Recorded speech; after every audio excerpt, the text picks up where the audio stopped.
everyone. Nice to meet you again. 안녕하세요 하고 여러분. 일주일의 마지막이자 영어의 날인 금요일 아침이 밝았습니다. 오늘 등굣길은 어떠셨나요? 저는 오늘 조금 특별한 경험을 했는데요. 지하철 계단을 내려가자마자 열차가 도착한다든지 버스를 바로 타다든지 등 아주 운 좋은 등굣길이었습니다. 그런데 곰곰이 생각해보니 그냥 운이 좋았다고 하기에는 조금 평소와 다른 점이 있었어요. 평소와는 다르게 조금 더 부지런했기 때문에 모든 일에 타이밍이 맞았던 건 아닐까 싶습니다. 매번 아슬아슬할 정도로 늦게 나가곤 했던 제가 오늘은 10분 일찍 나왔는데요. 그래서 지하철이랑 버스를 평소보다 일찍 타게 되면서 운 좋은 등굣길이 되지 않았나 싶습니다. 이처럼 행운은 어느 순간 다가오는 것이 아니라 노력을 통해서도 얻을 수 있다는 점, 하고 여러분들도 오늘 하루 행운을 쟁취하는 건 어떨까요? 그러면 오늘의 VOA 방송 시작해볼게요.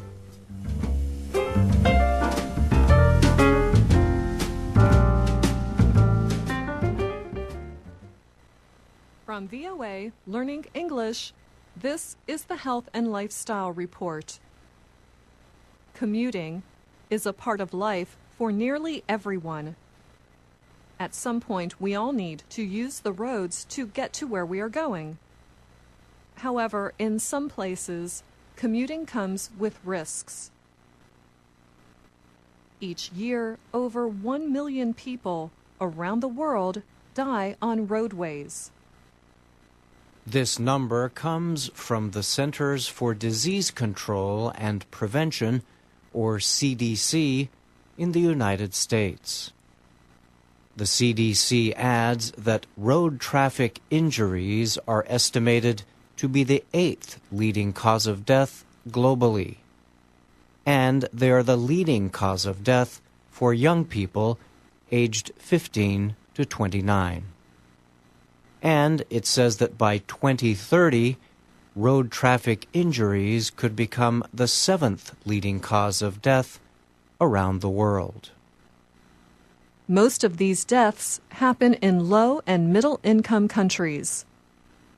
In 2015, the 10 countries with the most road deaths were Libya, Thailand, Malawi, Liberia, Democratic Republic of the Congo, Tanzania, Central African Republic, Iran, Rwanda, and Mozambique. The CDC reported in 2013 that among high-income countries, the United States has the highest number of road deaths.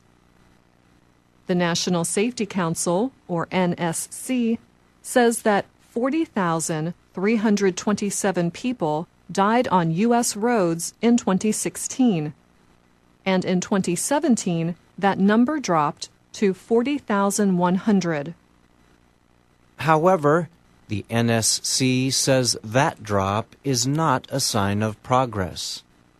The organization explains that 2016 and 2017 saw the steepest two-year increase in road deaths in more than 50 years. The safety organization adds that speeding and texting while driving were two main causes for the increase. The countries with the fewest road deaths in 2015 were Micronesia, Sweden, United Kingdom, Kiribati, Switzerland, Netherlands, Maldives, Denmark, Singapore, and Israel. There are steps that governments and citizens can take to lower the number of road deaths. For example, when people in South Korea wanted to cut road deaths, many different groups worked together. They attacked the problem from many directions. The government changed and improved the country's transport safety acts, regulations, and guidelines. They started using cameras to record where speeding and running of red lights were an issue. Engineers in the country also improved the transportation infrastructure the physical environments where people drive. In dangerous areas, they built new guardrails and better roads. They also built speed-controlled devices such as speed bumps. Non-governmental organizations worked with governments to educate their citizens on road safety. The government updated the process of issuing driver's licenses. Many groups created information campaigns aimed at teaching the public about the dangers of drunk driving, speeding, and other high-risk behavior. From 1992 to 2014, these efforts resulted in an almost 60% reduction of total road crash deaths in South Korea. Among children, the reduction was much higher. A report from the World Economic Forum says that during that same 22-year period, South Korea reduced road deaths among children by almost 97%. In 1992, 1,566 children under the age of 14 died in road crashes. In 2014, only 53 did. Experts at the World Economic Forum say that they knew of no other country that had experienced such a large drop in only 22 years. Road safety experts say one of the most effective measures in preventing traffic deaths among children in South Korea has been the creation of school zones. A school zone is an area within 300 meters from the main entrance of a school. These areas have stricter rules and regulations. For example, usually the speed limit is set at under 30 kilometers per hour. The report states that drivers caught violating traffic rules in these zones receive a more severe punishment than in other areas. If caught speeding in a school zone, for example, a driver may have their license suspended. As of 2012, there were more than 9,000 school zones in South Korea. Now let's talk about Sweden. An article on the World Economic Forum website explains that in 1997, the government announced a plan to reduce the number of road accident deaths to 0 by 2020. Officials call it Vision Zero. To achieve this goal, the country made changes to the roads and created new policies to enforce traffic laws. The country changed traffic patterns to make roads safer. For example, city planners increased traffic circles and reduced intersections. They added more pedestrian bridges over roads. An article on the Economist website states that pedestrians crossing streets are protected by zebra stripes, flashing lights, and speed bumps. Also, bicycles are separated from oncoming traffic. Government officials also made the country's drinking and driving policies much stricter. These rules have helped lower the number of people caught drinking and driving. Since the plan began, road deaths in Sweden have been cut nearly in half. In 1996, 541 died in road crashes. In 2016, only 270 people died. As governments and community groups take steps to make commuting safer, individuals can help too.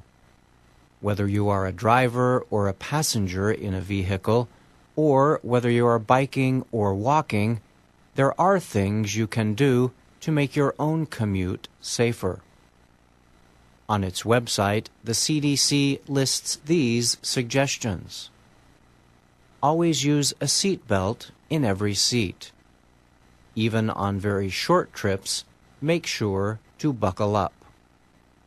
Make sure children are always properly buckled in a car seat, booster seat, or with a usual seat belt in the back seat of the car. And make sure you are using the safest seats and buckles for the child based on age, height, and weight. Do not drive after drinking alcohol or taking drugs. Help others do the same. Also, do not ride with anyone who has been drinking or taking drugs.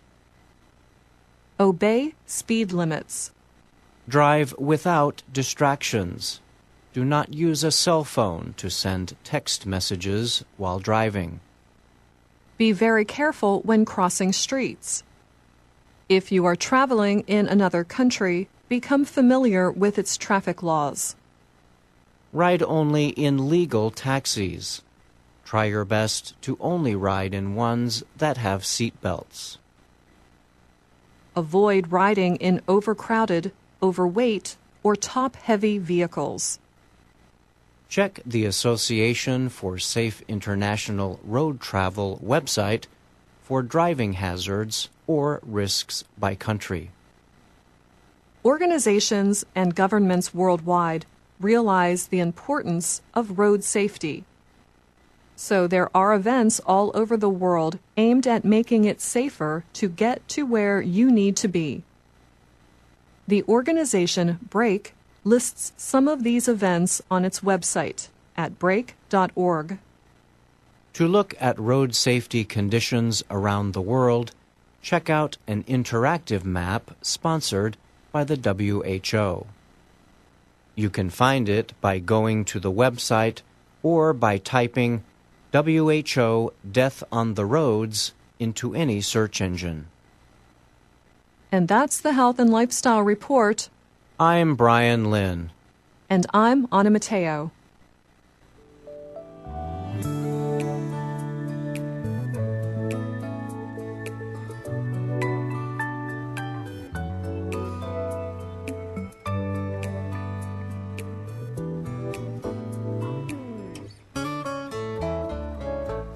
얼마 전 SNS를 뜨겁게 달군 교통사고 영상이 있었죠.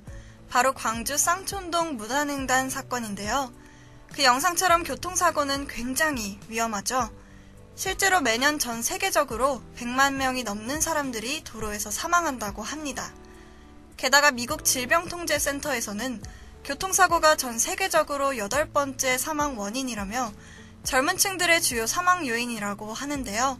이런 교통사고를 어떻게 줄일 수 있을까요?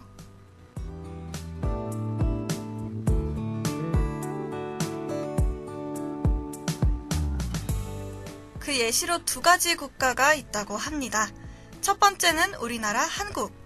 우리나라는 교통사고를 줄이기 위해 교통안전법 개정이나 캠페인 등을 성공적으로 진행하여 1992년에 비해 현재 교통사고 사망자가 60%나 감소했다고 하는데요. 이런 노력들 중에서 전문가들은 학교 교역을 만든 것이 교통사고를 잘 예방했다고 합니다.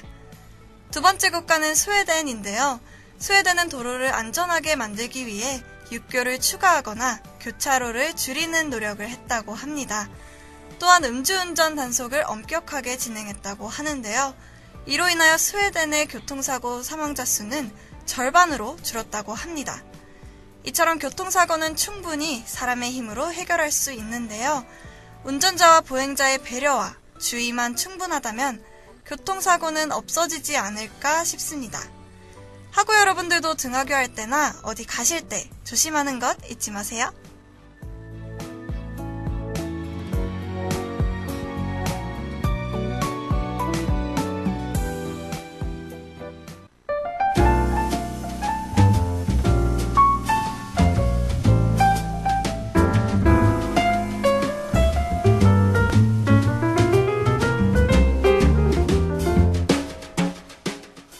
오늘의 방송은 여기까지. 그럼 학우 여러분, 오늘 수업 파이팅 하시고 일주일의 마지막 금요일을 화려하게 장식하시길 바랄게요. 그럼 여러분, 안녕!